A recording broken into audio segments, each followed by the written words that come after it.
Torre-Alta. Presentan ambos las mismas características formales a excepción de sus dimensiones. Su planta es en forma de U, con los extremos algo cerrados, aunque el desplazamiento de las paredes próximas del corredor, en el caso del horno 1, le da casi forma circular.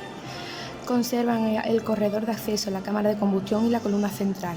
La parrilla apareció en ambos casos desplomada en el interior de la cámara inferior. Para la construcción de estos hornos se excavó inicialmente una gran fosa en el terreno natural, que luego se revistió con una gruesa capa de tapial reformado con adobes rectangulares, piedras y adobes dispuestos verticalmente en la mitad superior de la parte de las paredes.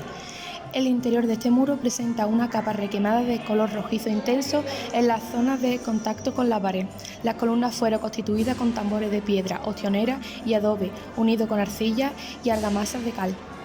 La del horno mayor conserva en gran parte el frontal al corredor, el arranque de uno de los cascos que formarían la bóveda radical que sostendría la parrilla o luego performada. Esta estaría formada por una falsa bóveda realizada con adobes planos convexos unidos con arcilla. Tanto los muros como la columna del muro 1 están recubiertos de una capa de arcilla, argamasa y cerramientos defectuosos de 2 centímetros de grosor, estando en algunos sectores muy parcheada, lo que nos indica que este horno estuvo en un uso muy dilatado en el tiempo. Los muros de la cámara de combustión presentan de forma cóncava, teniendo la parte superior formada abovedada, convergiendo hacia el interior a la altura aproximada donde se situaría la parrilla, separación entre las cámaras de cocción y combustión, sobre la que se dispondría las cerámicas de cocer. Esta parrilla estaría constituida a base de vigas radicales de adobe posteriormente enfoscadas con una arcilla, dejando algunos huecos a modo de toberas para permitir el paso del calor. Se desconoce cómo serían las cámaras superiores o de cocción, aunque podemos suponer, por ejemplos similares conocidos, que estarían formadas por algún tubo cilíndrico rematado por una bóveda que podría ser fija o móvil, según la consistencia de los muros.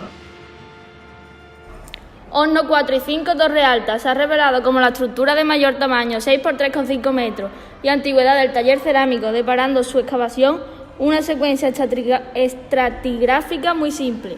Un primer nivel muy potente, 60-70 centímetros, de arcillas, adobes y cerámica que colmataron la estructura.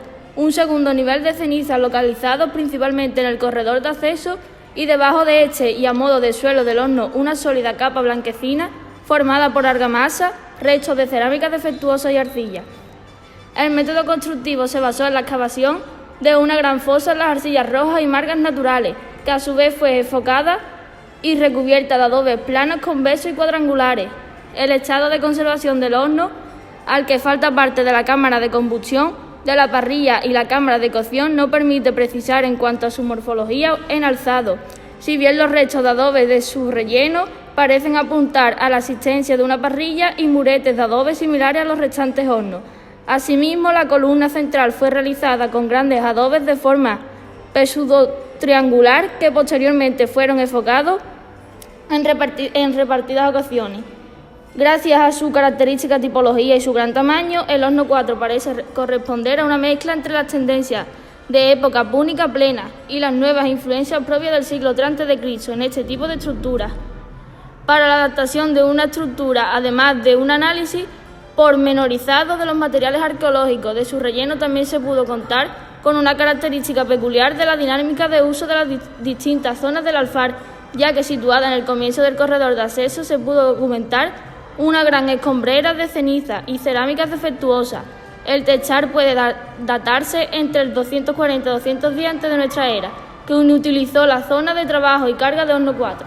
Por ello, el periodo de uso del horno, que debió comenzar a mediados del siglo III antes de nuestra era, fue relativamente corto, siendo sustituido en pocos años por el horno 3. Los materiales cerámicos muy abundantes en los niveles de relleno no difieren de los documentados en el resto del taller, predominando las ánforas de tradición local, además de imitaciones de greco-itálicas antiguas, junto a formas de cerámicas como cuencos, unas joyas, vasos, etc., y de barniz rojo.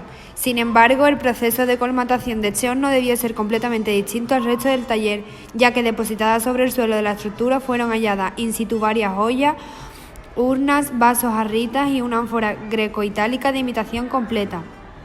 También aparecieron fragmentos de terracota, útiles de alfarero y 2 monedas de la ceca de Gadir, depositadas junto a las paredes, según parece de la forma intencional, previamente al abandono de la estructura. El horno 5, de menores dimensiones que los anteriores, presenta características constructivas diferentes a las de los demás hornos del taller cerámico, siendo la diferencia más notable el escalón situado en el inicio de la cámara de combustión. Esta última estructura, cuyas proporciones presenta rasgos comunes a los hornos ya conocidos anteriormente, correspondería a una fase avanzada de la actividad del alfar, estando asociado a los hornos 1 y 2.